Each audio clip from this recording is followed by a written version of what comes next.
বিশ্বজুড়ে মুসলমানদের জন্য 2026 সালের রমজান তুলনামূলক স্বস্তিদায়ক হতে পারে। জ্যোতির্বিজ্ঞানীর হিসাব অনুযায়ী মধ্যপ্রাচ্যে 19 ফেব্রুয়ারি রমজান শুরু হয়েছে। চাঁদ দেখা সাপেক্ষে 20 মার্চ পবিত্র ঈদ উল ফিতর উদযাপিত হতে পারে। এবার রমজান শুরু হচ্ছে শীতের শেষ ভাগ ও বসন্তের শুরুতে, ফলে উত্তর গোলার্ধে দিনের দৈর্ঘ্য তুলনামূলক কম থাকবে।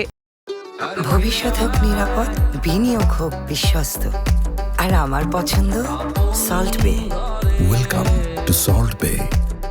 বেশিরভাগ দেশে রোজার সময় থাকবে প্রায় 12 থেকে 13 ঘন্টার মধ্যে, যা খুব বেশি দীর্ঘ নয় আবার খুব ছোট নয়, এক ধরনের ভারসাম্যপূর্ণ সময়। মধ্যপ্রাচ্য ও উত্তর আফ্রিকার দেশগুলোতে যেমন কায়রোতে শুরুতে প্রায় 12 ঘন্টা 40 মিনিট এবং মাসের শেষে 13 ঘন্টা রোজা হবে। সৌদি আরব, সংযুক্ত আরব আমিরাত, কাতার সহ আশপাশের দেশগুলোতেও গড়ে একই সময় থাকবে। অন্যদিকে ইউরোপ ও উত্তর আমেরিকার সময় কিছুটা বেশি, যেমন নিউ ইয়র্কের শুরুতে প্রায় 12.5 ঘন্টা, পরে 13 ঘন্টা ছাড়িয়ে যেতে পারে। যুক্তরাষ্ট্র ও জার্মানিতে সময় আরও কিছুটা বেশি হয়, আর স্ক্যান্ডিনেভিয়া বা উত্তরাঞ্চলের দেশগুলোতে রোজা 16 ঘন্টার বেশি পর্যন্ত হতে পারে। তাই এসব অঞ্চলের অনেকে মক্কায় সময় অনুসরণ করেন। সব মিলিয়ে 2026 সালের রমজান বেশিরভাগ দেশের জন্য সহনীয় ও আরামদায়ক হওয়ার সম্ভাবনা রয়েছে।